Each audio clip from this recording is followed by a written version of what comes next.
this is Lee with Creative2xmom, and in today's video I'm going to be sharing with you the books that we read in the month of June. So welcome back to my channel. My name is Lee and this is Creative2xmom. This channel is all about parenting, homeschooling, and thriving in the day-to-day. And in the case of today's video, really good books. This is a video that I share with you guys every month. And this month I'm being joined by April at The Simple and Rugged Path, as well as Lindsay at Bytes of Memory. I'm going to link both of their channels down below so you can check out their videos as well. All three of us really love to read, and so we thought we would share with you the books that we read in the month of June. Now, in my case, I have no physical books to share with you today. I think it was back in the winter reading list that I shared with you guys that I really struggled to read through all my ebooks. I have quite a collection of them on my Kindle, but I really struggled to read them because I like having an actual physical book in front of me. And I think June, I probably broke that mental block that I had because every book I read in June was an ebook. Now some of these were review books, so that's part of the reason why, but some of them were also books that I had stacked on my Kindle and just hadn't picked up to read. So the first book I read this month was called Raising Grateful Kids in an Entitled World by Kristen Welch. Now Kristen is pretty well known in the blogging community. She has been writing at We Are That Family for over 10 years, and in the past 10 years she's also put out several books. This book, prior to this one, I would have said that my favorite of hers is Raising World Changers, but I think this one quickly rose to the top, and I wanted to share with you just a few little nuggets of truth that I found in this book. One of them was, she's talking about convenience and how our lives have become so convenient that we've filled our lives with busyness. It says convenience can help us, but it also changes the way we parent over time. It can easily become the norm and even more an expectation, which I find to be so true, that we can start to parent out of convenience, doing what's convenient in the moment and not having the patience and the tolerance to work through things with our kids.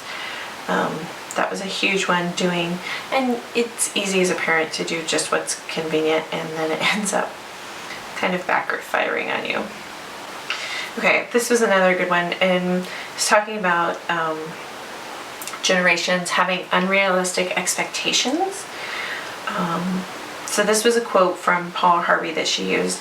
Generation Y has unrealistic expectations and a strong resistance toward accepting negative feedback and an inflated view of oneself. He points out a good source of frustration for people with a strong sense of entitlement is unmet expectations. They often feel entitled to a level of respect and rewards that are not in line with their actual ability and effort level. I think that can be so true for our kids, but I think that's something that we can model as parents as well, if we're not really careful, is having this sense of, well, they should have done this or they should have done that. And not having grace for people being people, and not realizing that sometimes the negative feedback is warranted, and wanting to help our kids have the resilience and have the character that they can take that negative feedback. This was a good one. If we hand out money freely, most kids will take it, and it won't be long for them to acquire the habit of keeping their hands out for more. If we require a little sweat and hard work, we are flipping a switch and beginning to go away from the you owe me mentality. And I have seen this absolutely with my kids, particularly my oldest.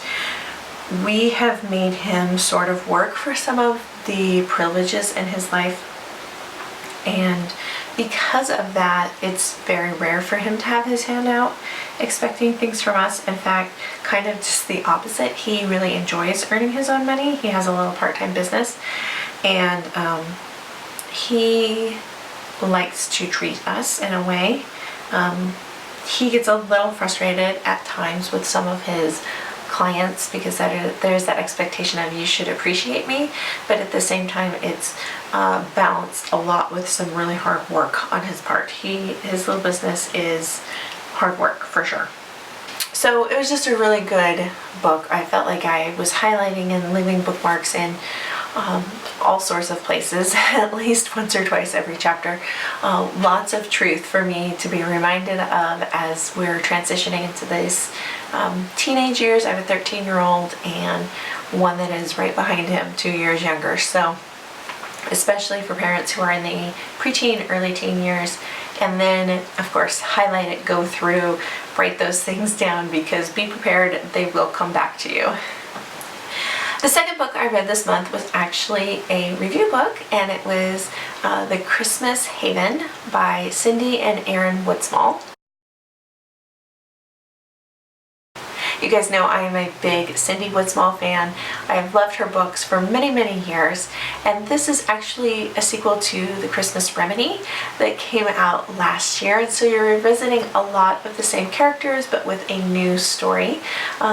This is now the sister of the main character that was in the first book, and she is trying to decide if she's going to leave the Amish. In fact, she's pretty sure she's got one foot out the door and she is going her own way, when a young man and his sister come into town. His sister is pregnant, and the family has planned on hiding the pregnancy and then claiming the child as their own, but this young man and his sister are trying to escape this situation. So he comes from a very strict sect, whereas she feels like her limitations are more than she can handle, and they're trying to, not that there's a love interest, but they're bouncing ideas off of each other and trying to understand each other, because she wants to break even further, whereas he's looking at her family and feeling like she has a lot of freedom already. Really good book. Great light read, perfect for the summer, but even more so perfect for the fall. This book is not coming out, I don't think it's due until September, so you're going to have to wait on this one, but it would be a good fall read as well. Fall is one of those times of anticipation for the holidays, and I think you would enjoy, of course, another Cindy Woodsmall book. I will link my full review down below. So the next book I read was called 52 Uncommon Family Adventures. It is by Randy Southern. This author also previously wrote a book called 52 Uncommon Dates, and so this is not a new theme for him. This book follows along and gives you 52 ideas for family, let's say family night. I don't know if I'd say adventures, but family night. So there is the concept of the materials you need, what the family adventure is going to be, and as well, each one also has some talking points to get your kids started talking, some questions. It talks about, think of a time that this happened to you that you can share with your family, and also it pulls everything back to scripture. Each one of those family adventures will somehow be related back to a scripture reference or a story or a parable. That was what I really loved about this book, is that somehow, even though it was sometimes a stretch, they were all sort of related back to the parents' past, so they could identify with their kids, and of course correlated back to scripture. This is one of those books that I kind of teeter on. I like that it's all in one place. I like that a lot of the groundwork has been laid out for you. The adventures, some of them are creative, some of them are not, some of them are things you've probably already done with your kids, but a lot of the thinking, the conversation, the talking points, that is all laid out for you. So it's sort of open and go, which is really nice. I do like that about this book. If you have a pretty solid family night and these are things you already discussed, maybe pass on this one, but if not, if you're looking to start a new tradition, you need a place to start, this would be a good book. I'm going to link my full review of this one down below as well. Now, the last book I read was called World Schooling. And I was really attracted to this book. This has been one that's been on my Kindle for some time, and I wanted to read it over the summer. I have been studying and thinking about, why we do what we do, and I love the concept of world schooling. I really wish it was something that I could make work for our family right now. But even if we can't fully world school and fully be traveling full time, I wanted to know if there was things within that philosophy. I wanted to know if there was things within that philosophy that I could adapt to our family. And I really loved the way the author laid this one out, because she talked about you don't have to be full-time travelers to adopt some of these concepts. You may take a 1 week, 2 week, 1 month long trip and still utilize the resources that are around the world to teach your kids, that it looks very different for every family. And I think that is so important to realize, is that we don't have to make this a full year, 2-year thing for my kids to learn about the world around them and to learn about cultures around them. And so I found that this was one of those things that I tried to read with a really open mind and just pick bits and pieces and say, okay, what works for us? Is there a way we can adapt this, either in short-term travel or even within our own community? So I felt like philosophy-wise and just little nuggets, little concepts here and there, it was one of those things that I'm hoping to kind of play with as we go into the next year. Like, how can I find these opportunities around us and make them work in our homeschool? As far as what we read with the kids this month, we have been so busy, we haven't finished anything.